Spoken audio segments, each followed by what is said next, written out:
এই গল্পটা অনেক আগের। তখন ওডিন এবং তার স্ত্রী ফ্রিগা মানুষের জগতে বাস করতেন। এক জনশূন্য দ্বীপে তারা থাকতেন, এক জেলে আর তার স্ত্রীর পরিচয়ে। ওডিন নিজেকে বলতেন তার নাম হলো গ্রিমনির। ওডিন আর ফ্রিগা সবসময় লক্ষ্য রাখতেন মানুষের সন্তানদের প্রতি। কাকে গড়ে তোলা যায় এমন এক বীর হিসেবে যে দৈত্যদের হাত থেকে জগৎকে রক্ষা করতে পারবে। সেই দ্বীপে থাকাকালীন তাদের নজরে পড়ে রাজা হাউড্রিংয়ের দুই ছেলের ওপর। এক ঝড়ের রাতে তাদের নৌকা এসে ঠেকে সেই দ্বীপের পাথরে। ওডিন আর ফ্রিগা তাদের নিজেদের কুটিরে আশ্রয় দেন।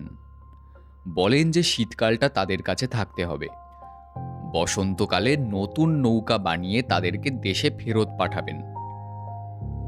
সেই রাতে ওডিন ফ্রিগাকে বললেন যে দেখা যাক এই দুজনের মধ্যে কাকে সবচেয়ে মহৎ বীর করে তোলা যায়।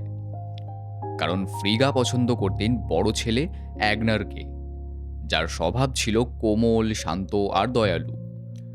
আর ওডিনের পছন্দ ছিল ছোট ছেলে গেইটকে, যে ছিল শক্তিশালী, তেজি আর উচ্চকণ্ঠ। ওডিন গেইটকে নিজের কাছে রেখে শেখালেন মাছ ধরা, শিকার, পাথর থেকে পাথরে লাফ দেওয়া, উঁচু পাহাড়ে চড়া, ভাল্লুকের গুহায় গিয়ে বর্ষা হাতে জীবন বাজি রেখে লড়াই করা।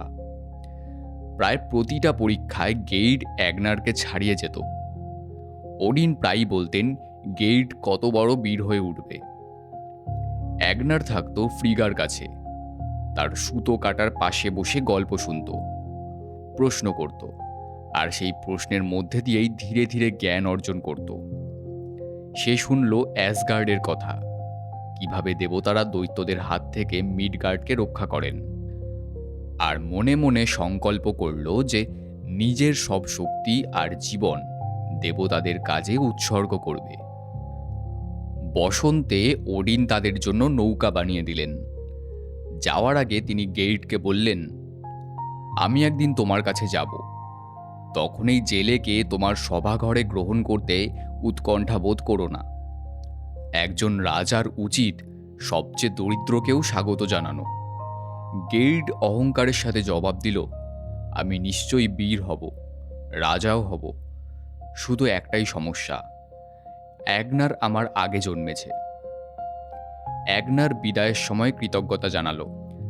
ফ্রিগার চোখে চোখ রেখে বলল যে দেবতাদের যুদ্ধে অংশ নেওয়ার শপথ সে নেবে। দুই ভাই নৌকায় রওনা দিল, রাজ্যের কাছাকাছি পৌঁছালো। ঠিক তখনই গেইট একটা ভয়ঙ্কর কাজ করল।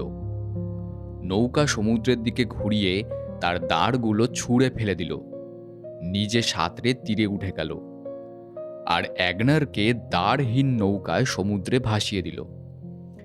গেইট রাজপ্রাসাদে গিয়ে বলল, অ্যাগনার নৌকা থেকে পড়ে ডুবে মারা গিয়েছে।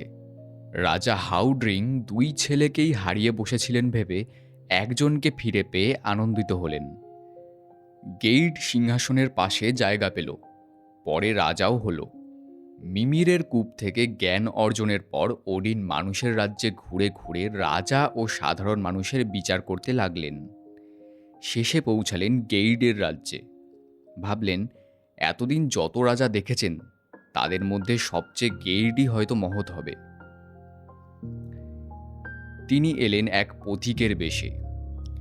এক চোখ অন্ধ, গায়ে নীল আলখাল্লা, হাতে লাঠি। পথে অন্ধকার ঘোড়ায় চড়া লোকেরা তাকে প্রায় মারিয়ে দিয়েই চলে গেল। রাজবাড়ির সামনে এসে তারা চিৎকার করে চাকর ডাকল। একমাত্র চাকর যে এলো সে প্রথম ঘোড়াটাই নিল।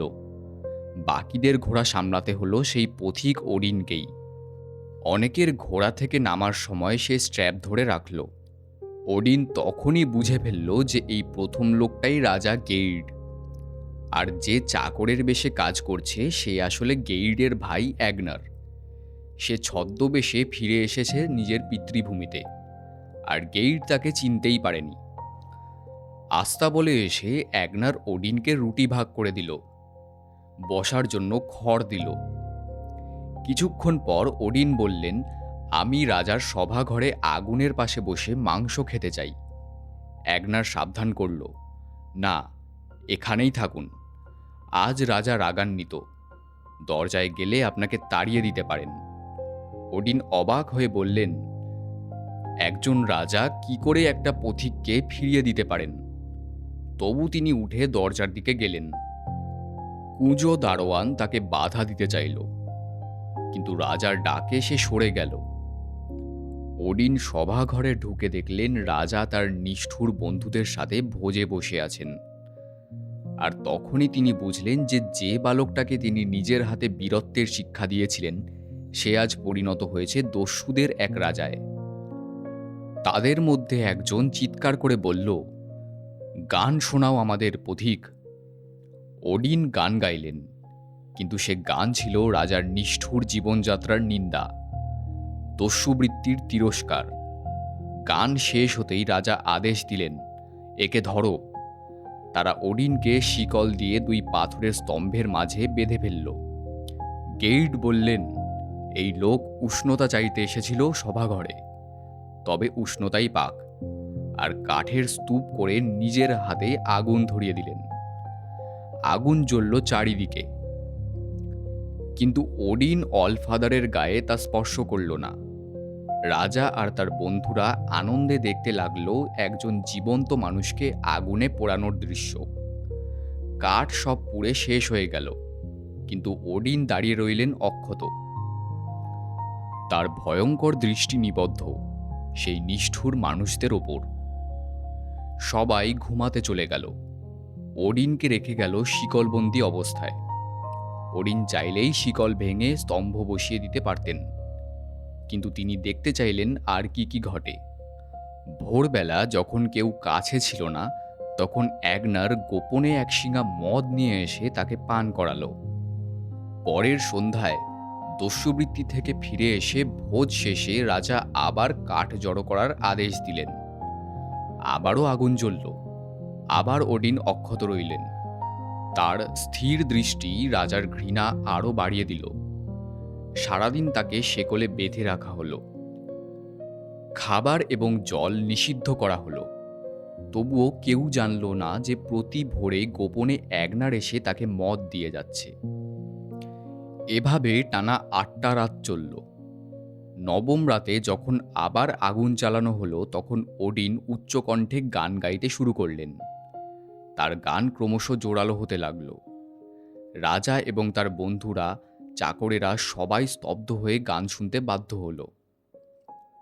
তিনি গাইলেন গেইডের কথা, কিভাবে দেবতারা তাকে শক্তি ও দক্ষতা দিয়েছিলেন, অথচ সে সেই শক্তি ব্যবহার করছে বন্য পশুর মতো নিষ্ঠুরতায়।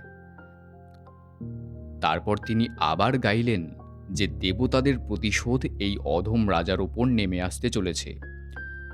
আগুন নিভে গেল। গেইড এবং তার বন্ধুরা দেখলেন সামনে দাঁড়িয়ে আছেন কোনো পথিক নন, বরং পৃথিবীর যে কোনো রাজার চেয়েও রাজকীয় এক সত্তা। তার শরীর থেকে শেকল খসে পড়ল। তিনি এগিয়ে এলেন সেই দস্যু দলের দিকে। গেইড তার তরবারি দিয়ে তাকে হত্যা করার জন্য ছুটে এলেন।